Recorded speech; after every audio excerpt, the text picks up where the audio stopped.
No se trata de que tenerlo en cuenta de una exposición exhaustiva de Descartes, sino de algo sintético, más bien para recordar que para en fin, estudiar, ¿no? Al autor. Descartes es un autor que, para así decirlo rápido, lo que se plantea es el problema de cómo vivir en la incertidumbre, ¿verdad? Descartes está muy descontento con el conocimiento que ha adquirido como consecuencia de su paso por el sistema educativo, ¿verdad? De la época, y de hecho Descartes estudió, él decía, ¿no? Los mejores colegios que había, y sin embargo entiende que no tiene un conocimiento útil para la vida. Entonces, por eso plantea un conocimiento útil para la vida, ¿qué puede ser, verdad? Pues aquel conocimiento que me permita, pues, o sea, del que yo pueda estar seguro, ¿verdad? Porque el problema es la incertidumbre, el no saber si lo que creo es verdadero, si no es verdadero, si es correcto, si no es correcto. Y en la época de Descartes aparecen muchas teorías nuevas, aparece en fin, una nueva ciencia, aparece una nueva forma de entender la religión, el protestantismo. Hace relativamente poco se ha descubierto un continente nuevo, que era América. Es decir, el mundo está cambiando rápidamente y tal vez la sensación de que el suelo bajo los pies, ¿verdad? El suelo de creencias sólido que quizás había antes, pues se viene abajo, ¿verdad? Se resquebraja, pues genera una cierta ansiedad, ¿no? En la que incluso a algunos autores les conduce al escepticismo, como Montaigne, ¿no? A decir que nada se puede saber. Y Descartes lo que considera es que hay que, en ese naufragio, ¿verdad? De la incertidumbre, hay que encontrar algo a lo que agarrarse. Y Descartes lo encuentra en la razón. ¿Mm? La razón para Descartes es la clave. En toda esta incertidumbre, en este naufragio, ¿verdad? En el que nada es seguro, solo la razón puede salvarnos. ¿Y por qué la razón? Pues porque la razón es, para Descartes, la facultad que nos permite distinguir lo verdadero de lo falso. Y además es una facultad que está presente en todos, cualquiera que sea, en todos los seres humanos. No está en unos más y en otros menos, sino que es algo al acceso de todo el mundo. No hace falta ni siquiera ser especialmente inteligente ni avispado para considerarse racional. Y la razón es cuanto se necesita, dice Descartes, para distinguir lo verdadero de lo falso. ¿Qué ocurre? Que la razón, sin embargo, no basta. Es decir, todos los seres humanos somos racionales y sin embargo nos equivocamos. Todos llegamos a la gente que llega a las conclusiones más exóticas y variopintas y a veces experimentamos la dificultad de ponernos de acuerdo. Si fuéramos racionales, pues eso no ocurriría. Descartes dice, no, eso no es un argumento contra la razón, el problema es que nos falta un método. Es decir, no sabemos cómo usar la razón. Necesitamos un método que, a través de una serie de reglas sencillas, nos garantice que estamos usando la razón. Porque el error procede cuando nos abstenemos, ¿verdad? Cuando no usamos la razón y entonces asentimos, damos o acabamos creyendo algo, no porque hayamos visto con evidencia que es verdadero, sino por cuestiones emotivas, ¿verdad? O por la costumbre, o por la autoridad, o porque simplemente pues, nos hemos precipitado, pues no entendemos. La precipitación es una de las causas de error para Descartes, precisamente. Necesitamos entonces un método que siguiéndolo sistemáticamente, pues estemos seguros de que estamos usando la razón y por lo tanto de que aquellas conclusiones a las que llegamos son verdaderas. Las reglas del método son muy sencillas. La primera de ellas la llamaremos nosotros, ¿verdad? La regla de la evidencia. Esta regla es la primera de todas ellas, pero no quiere decir que haya que aplicarla una vez y ya no más, sino que es la primera porque hay que estar aplicándola constantemente. La regla de la evidencia dice que no podemos aceptar nada que sea dudoso. O dicho de otra manera, que cuando sobre una creencia haya la menor duda, sea posible dudar, aunque sea una duda descabellada, ¿verdad? Mientras no sea lógicamente imposible, digo, mientras sea posible dudar de una creencia, que sea desde un punto de vista estrictamente teórico, tenemos que tomar esa creencia como si fuera falsa. No está diciendo Descartes que las creencias dudosas sean falsas, ¿vale? Está diciendo que ante las creencias dudosas tenemos que guardar cierta prudencia, ¿verdad? Tenemos que preservarnos y ser cautos y no admitirlas, como verdaderas. Fingir, hacer como si fueran falsas, porque solo podemos admitir como verdadero aquello que no se puede dudar. Y no poder dudar de algo significa no poder dudar en absoluto. No significa decir que algo es muy improbable, sino que es imposible, ¿vale? Dudar. La segunda regla es la regla del análisis. Evidentemente, aquello que se nos presenta, aquellos problemas que son complejos, suelen ser también confusos y no podemos ver con evidencia, ¿verdad? En la confusión, en la complejidad. Se exige, por lo tanto, para poder aplicar la razón, dividir los problemas, analizarlos, ¿verdad? Es lo mismo, dividir los problemas en tantas partes como sea posible, ¿verdad? Es decir, pero en las partes más simples. Porque si dividimos un problema en otros problemas más simples y esos a su vez se pueden dividir más, hay que hacerlo hasta que ya no sea posible hacer mayores divisiones. Y entonces la razón de alguna manera se lleva muy bien con la sencillez, ¿verdad? Con la simplicidad. Ante esa simplicidad seremos capaces de poder ver con evidencia lo que es verdadero y lo que es falso. Pero no hay que quedarse en lo simple, porque entonces no sirve nada todo esto. De lo simple hay que ir avanzando de nuevo hacia lo complejo. Esta es la regla a la que llamamos la síntesis. Ir avanzando hacia con una complejidad cada vez mayor, por vía deductiva. Hay que ir deduciendo a partir de esas premisas simples y evidentes cuya verdad nos es manifiesta, hay que ir deduciendo lo que a lo mejor en un primer momento no era tan evidente. Y por fin, la regla de la enumeración, o la que llamamos enumeración. Esta regla lo que dice es que dice Descartes, que tenemos recuentos tan completos y evidentes que estamos seguros, dice, de no omitir nada. Tiene que ver esta regla con algo así como que podríamos llamar como el repaso, repasar esas cadenas deductivas que hemos hecho, que pueden ser muy largas, para asegurarnos de que no nos hemos saltado nada y de que de alguna manera mantenemos la evidencia, ¿verdad?, respecto al conjunto, ¿no? Solo respecto a las partes. Es decir, ir repasando todo. Una vez que tenemos el método, pues es cuestión de ponerlo en práctica.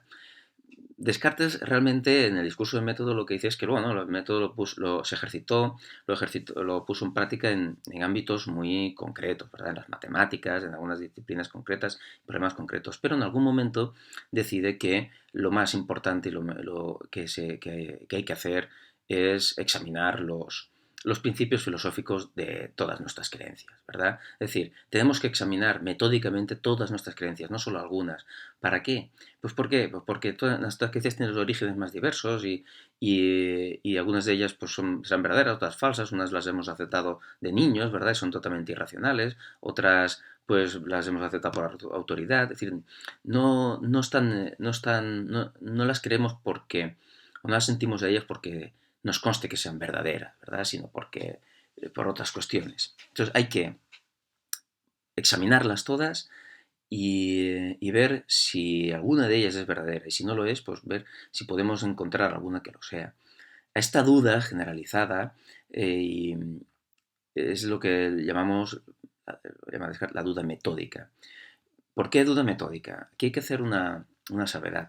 Cuando Descartes se propone aplicar la regla de la evidencia a todas sus creencias, es decir, examinar a ver si es posible la menor duda y si es posible dudar de alguna de sus creencias, rechazarla como si fuera falsa.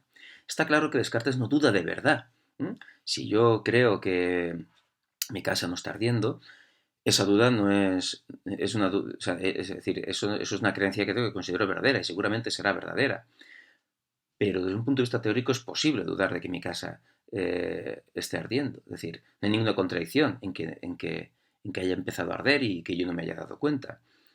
Sin embargo, esa duda no es una duda real. Si yo realmente dudara de si mi casa está ardiendo, pues ahora mismo no estaría aquí, me iría, saldría huyendo, buscaría ver dónde está el foco de fuego, tendría comprobarlo. No es una duda de verdad, pero es una duda metódica. Simplemente esta duda metódica, el hecho de tomar conciencia de que podría ser que lo que yo creo sea falso, lo que me indica es que esa creencia no es una creencia racional y que por lo tanto no tengo ninguna garantía de su verdad.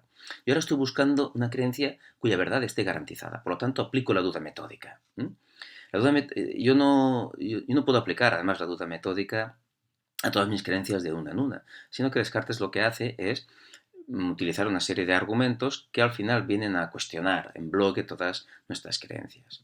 Primero, esos argumentos sería pues, la falibilidad de los sentidos, el hecho de que nuestros sentidos son falibles, es decir, eh, nos engañan a veces.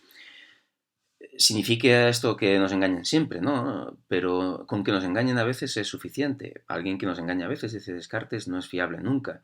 Por lo tanto, todas las creencias que dependan de los sentidos, pues son dudosas. No dice Descartes que sean falsas, dice que actuará como si fueran falsas. ¿Por qué? Puesto que son dudosas, no son evidentes y por lo tanto la razón no puede decidir si son verdaderas o no. Así que no tenemos garantía, ¿verdad?, racional de que sean verdad. Las creencias que dependen de los sentidos. Aún así, podríamos pensar que el hecho de estar aquí hablando, las vivencias, ¿no?, que tenemos a diario podrían contener defectos, ¿no?, como consecuencia de esa falidad de los sentidos, pero que en términos generales son verdaderas. Porque es verdad que yo estoy aquí hablando de cara al ordenador. Descartes dice, bueno, incluso esas creencias pueden ser puestas en duda, dado que todas esas vivencias que experimentamos son compatibles con el sueño, con el estar soñando, ¿verdad? No hay nada que me ocurra en la vigilia que no pueda ocurrirme también durante un sueño. Por lo tanto, yo no tengo ninguna manera de discernir la vigilia del sueño. Argumento que llamamos la indiscernibilidad de la vigilia y el sueño. Aún así, en un sueño yo podría demostrar un teorema matemático, podría demostrar el teorema de Pitágoras, por ejemplo, y pensar que el hecho de no saber si estoy soñando o no es un argumento en contra de la verdad de mi demostración, por ejemplo. Descartes dice, bueno, incluso ese tipo de creencias se pueden poner en duda, puesto que eh, podría ser, no hay ninguna contradicción en ello, que existiera un genio maligno, ¿verdad? Un genio muy poderoso, una especie de Dios, que, que debido a su maldad pues se empeñara sistemáticamente en engañarnos y en hacernos creer que es verdad lo que no es verdad. Así que ese genio maligno podría estar engañándonos, por ejemplo, en cosas que consideramos tan ciertas como que 1 más 1 son 2. Esto es una hipótesis, ¿verdad? La hipótesis de que podría existir ese genio. La cuestión es que, dado que no, si existiera ese genio y me engañara en todo, yo no tendría forma alguna de salir de mi engaño. Así que, mientras yo no pueda descartar esa hipótesis, mis creencias, todas las creencias que dependan de esto, pues serán dudosas. Y lo que ocurre es que o sea, la mayoría, todas, mis creencias dependen de eso. No hay prácticamente nada que ahora pueda yo considerar verdadero. Todo aquello en lo que creo, aun cuando siga creyéndolo, tengo que admitir que podría ser falso. Pues de todos estos argumentos, lo único que vienen a decir es que la realidad podría ser tan absolutamente distinta de nuestras creencias que puede que nada de lo que nosotros queramos pues, sea verdad. Puede ser la realidad de una manera absoluta y completamente inimaginable para nosotros.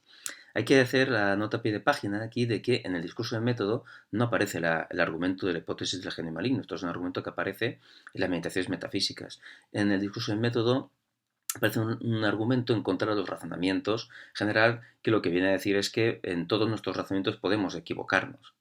Y mientras estamos equivocados, pues no podemos ser conscientes de nuestro error. La cuestión es que ahora que están puestas en duda todas mis creencias, que queda algo, ¿verdad? Que no sea dudoso, queda algo. Claro, Descartes lo que se da cuenta es que mientras está dudando y mientras piensa que es posible que el genio maligno esté engañándolo en todo, hay algo en lo que ni siquiera un genio maligno, caso de que existiera, podría estar engañándolo. Y es en el hecho de que duda, ¿verdad? Y si duda, está pensando. Y si piensa, pues entonces existe. Es decir, la conciencia de mi propia existencia, que está presente en todos mis pensamientos, es algo que está fuera de toda duda, ¿verdad? La conciencia de mi existencia, ese pienso luego existe, ese darme cuenta de que yo existo, tiene que ser verdadero. ¿Por qué? Porque el mero hecho de ponerlo en duda ya lo refuta, ¿verdad? Ya implica una contradicción. Yo no puedo dudar de que existo sin contradecirme. Yo no puedo creer que Genio Marino me está engañando en que yo existo, puesto que para engañarme ya tendría yo que existir. Así que estamos ante una verdad que es evidente. Evidente en el sentido que exige Descartes, evidente en el sentido que es imposible dudar de ella, no que es descabellado dudar de ella, o que es muy improbable que sea falsa, no, es que es imposible simplemente porque es contradictorio dudar de que existo. Es evidente entonces en ese sentido y es una verdad que es clara y distinta, no hay aquí confusión alguna, ni es posible en fin, plantear aquí ningún tipo de duda. Es una verdad intuitiva, no la sé como consecuencia de una demostración, nadie tiene que demostrarme. Si hubiera que demostrarme que existo, ya no sería una verdad evidente, es una verdad que conozco por intuición, no por deducción.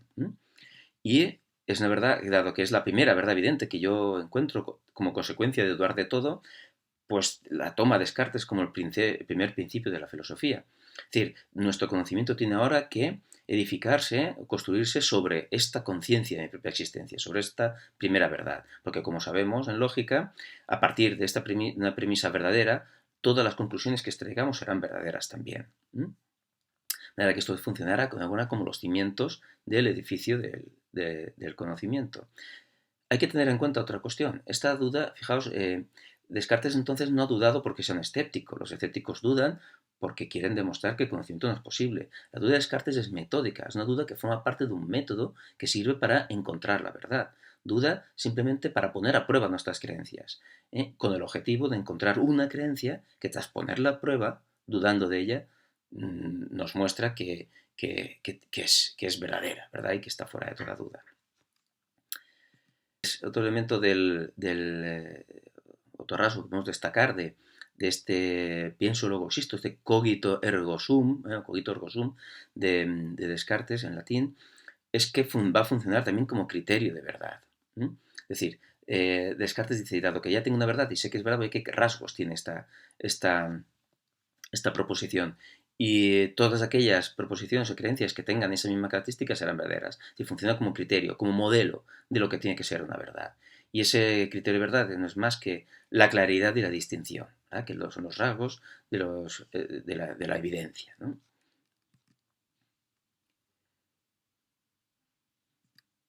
Bien, decir que pienso y que existo, pues no parece decir mucho. Es decir, no es decir mucho.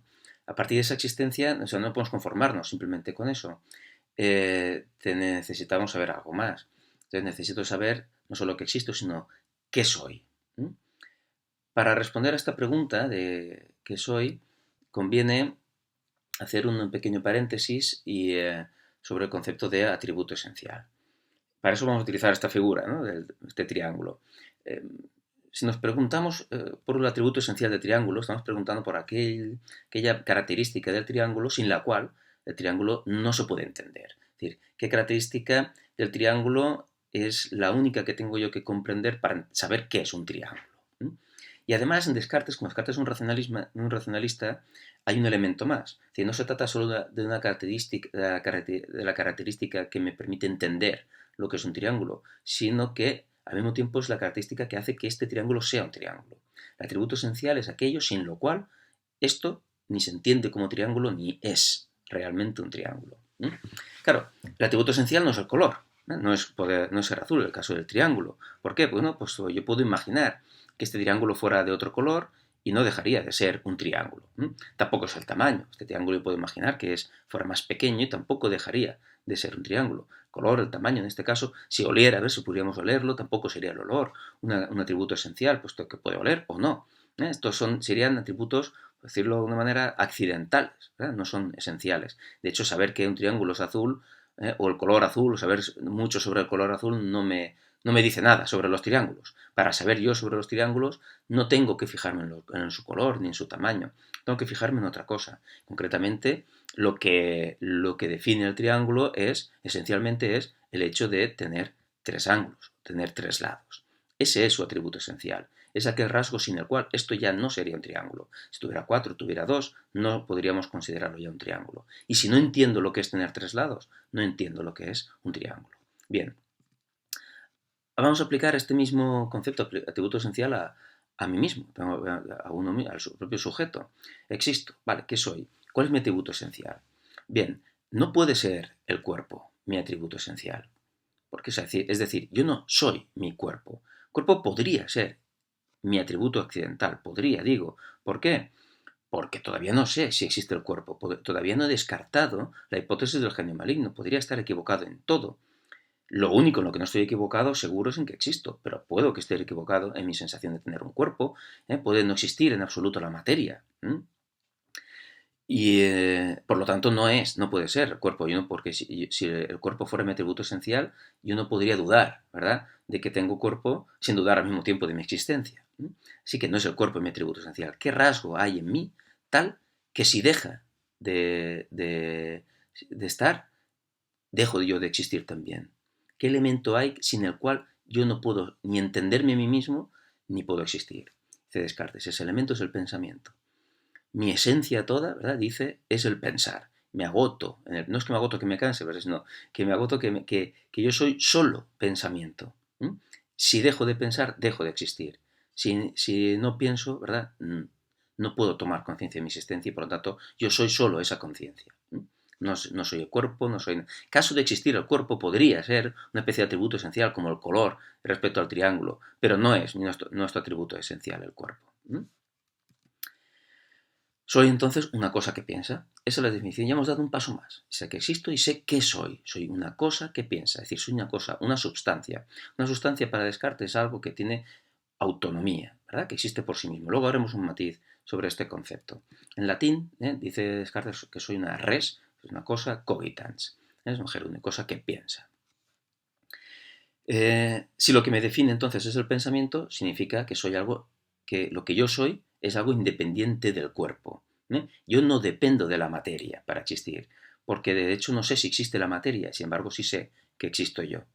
La materia, mente y cuerpo son conceptos absolutamente independientes, como triángulo y azul. De hecho, alguien diría, bueno, pero todos los triángulos tienen que tener algún color. No, ni siquiera eso, porque un triángulo, si yo lo defino desde el punto de vista conceptual o como un conjunto, ¿verdad?, de puntos, tal, no tiene ni siquiera que tener color. Triángulo conceptual, ¿verdad?, el concepto de triángulo sobre el que yo puedo hacer deducciones, no tiene colores. Es decir, que yo podría no tener siquiera cuerpo. Hasta ese punto, yo soy independiente del cuerpo, la res cogitans, o si queréis, el alma, es independiente del cuerpo. Pero además es que el alma, o esa conciencia, esa res cogitans, es más fácil de conocer por cuerpo, porque lo primero de lo que yo puedo tomar conciencia es mi existencia, y de que mi existencia no depende de la materia, sino que es puramente espiritual, ¿verdad? Es pensamiento. Lo del cuerpo todavía no lo sé. Podría ser que yo esté equivocado en mi sensación, en mi creencia de que tengo cuerpo. Eso es algo que habrá que demostrar. De hecho, ahora mismo, la situación en la que nos encontramos es parecida a lo que aquí se representa. Este círculo, ¿verdad? Esto sería yo, ¿verdad? Esto es el alma, mi mente. Yo no puedo salir de mi mente para comprobar si fuera de mí hay algo. Todas mis sensaciones son eso, son mis sensaciones. Y no sé si corresponden con algo, no demuestran que exista nada. No sé qué hay ahí fuera de mi mente. Ni siquiera sé si hay algo, si tiene sentido ese ahí fuera. Lo que tengo, lo único a lo que tengo acceso es entonces a mis ideas. Entre mis ideas, Descartes se da cuenta que muchas de ellas son lo que él llama ideas adventicias. Es decir, sin ideas que parecen proceder del exterior. Es como tienen que ver con nuestros sentidos, pero no demuestran que exista nada. El hecho de yo ver una paella, si una idea adventicia, no demuestra que exista una paella. Solo demuestra que existo yo viendo una paella, pero podría no haberla. Otro tipo de ideas son los que llama Descartes las ideas facticias. Estas ideas tampoco me garantizan que existan fuera, porque son ideas que digamos, he facturado, ¿verdad? Yo mismo, he hecho yo mismo. Por ejemplo, la idea de un unicornio. Cojo la idea adventicia, ¿verdad?, de un caballo y la de un cuerno y me monto un unicornio. Claro, no tenemos, por supuesto, ninguna garantía que esta idea exista. Damos cuenta que estas dos ideas, las adventicias y las facticias, son ideas de las que yo, la única evidencia que tengo respecto a ellas es que las tengo, es que las percibo, que las tengo y que pienso en ellas, pero no me garantizan que exista nada que corresponda a ellas. De hecho, puedo yo experimentar estas sensaciones mientras estoy soñando, o si un genio maligno me engañara en todo. Tiene que haber, dice Descartes, o puede haber otro tipo de ideas a las que llamará ideas innatas. Claro, trata de ideas que ni proceden de los sentidos ni he formado yo. Se trata de ideas que están en el alma, digamos, de serie. que no han llegado a entrar a mi alma de ninguna manera, que no se han formado a lo largo de mi desarrollo, sino que estaban ya en ella, están inscritas de alguna manera en mi alma y yo solo tengo que desarrollarlas. La idea que tengo de mí mismo, la idea de yo, esa conciencia sería un ejemplo de idea innata, no es algo que tenga que aprender, y es algo además de lo que no me puedo desprender, de esa idea de yo, de esa conciencia del yo. No procede de los sentidos ni la he inventado. Pero sin embargo esa idea de yo no me permite conocer, saber si hay algo más aparte de mí mismo, ¿no? El hecho de tomar conciencia de mí mismo implica tomar conciencia de que darme cuenta que estoy dudando. Y dudar, dice Descartes, es un síntoma de imperfección. Y si sé que soy imperfecto, si soy consciente de mi imperfección, pues de alguna manera me comparo con un ser más perfecto que yo. ¿Eso qué implica? Que tengo, de alguna manera, la idea de perfección. Y aquí viene un razonamiento muy, muy interesante de Descartes. Y es que para Descartes la idea de perfección es una idea innata. No es una idea que he adquirido yo a través de los sentidos, ni es una idea que he podido en fin, crearla yo. ¿Por qué? Pues dice Descartes, así a grandes rasgos, ¿no? Que dado que yo soy imperfecto, de mí no ha podido surgir la idea de la perfección, ¿verdad? Tiene que haber surgido de un ser más perfecto que yo. De alguna manera, la idea de perfección no puede haberla inventado ni puede proceder de mí, porque dice de lo imperfecto no puede proceder lo más perfecto. Así que la idea de perfección nos remite a un ser perfecto. El origen de esa idea de perfección está en un ser más perfecto. Pero no solo eso. Descartes utiliza otros argumentos también para demostrar que ese ser perfecto tiene que existir. Es decir, en el propio concepto, en el propio significado de la perfección implica la ausencia de defectos. Pero no existir sería un grave defecto. Así que el ser perfecto necesariamente tiene que existir. Esta sería la versión cartesiana del argumento ontológico. Y además, el hecho de ser yo imperfecto significa que mi propia existencia tiene que depender de otros seres distintos de mí. Y a su vez esos seres, si no son perfectos, su existencia dependerá de otros. Así hasta que la cadena tiene que terminar en un ser que sea perfecto, ¿verdad? Cuya existencia no depende de ningún otro. Este ser perfecto, bueno, es Dios. Descartes también lo llama sustancia infinita, res infinita, pero si no queremos forzar las palabras, ¿verdad? No podemos llamarlo simplemente Dios. Hay que tener en cuenta que este Dios es un Dios al que llegamos no a través de la fe, sino es un Dios que llegamos a través de la duda. Precisamente el hecho de dudar, la duda metódica, nos conduce a la conciencia de nosotros mismos. Esa conciencia de nosotros mismos nos conduce a darnos cuenta que somos imperfectos, que por lo tanto manejamos una idea de perfección. Y esa idea de perfección es la que nos remite a la existencia de un ser perfecto, puesto que sería contradictorio. Por lo tanto, es evidente, ¿verdad?, que exista un ser perfecto. ¿Sí? Digo, sería contradictorio que no existiera. Decir que no existe un ser perfecto es como decir que un ser perfecto tiene algún defecto. Es una contradicción. Ese ser perfecto, además, resulta que no es engañador, ¿vale? No es malo, tiene que ser bueno, por decirlo de alguna manera. Simple. Y por lo tanto, aquellas ideas que no dependan de nosotros, sino que dependan de alguna manera de nuestro creador, ¿verdad? Esas ideas están garantizadas, puesto que Dios no ha podido colocar, por decirlo de alguna forma así, brutal, ¿verdad?, una idea en mi mente y que sea falsa. El criterio de verdad del que antes hemos hablado, de la claridad de distinción, la evidencia, queda entonces garantizado por un ser perfecto. Aquellas ideas que sean evidentes serán ideas que dependan no de mí, ¿verdad?, sino de ese ser perfecto. Es decir, serán ideas innatas. No serán evidentes aquellas ideas que proceden de los sentidos, ni las que forjo yo, ¿verdad?, sino las innatas. Tengo, además, entonces, de la idea de yo y de la idea de perfección, alguna idea innata más. En fin, esa es la cuestión que ahora tenemos que analizar. Desde luego, ahora parece que solo existo yo, ¿verdad? Y existe Dios. Pero ¿existe el mundo material?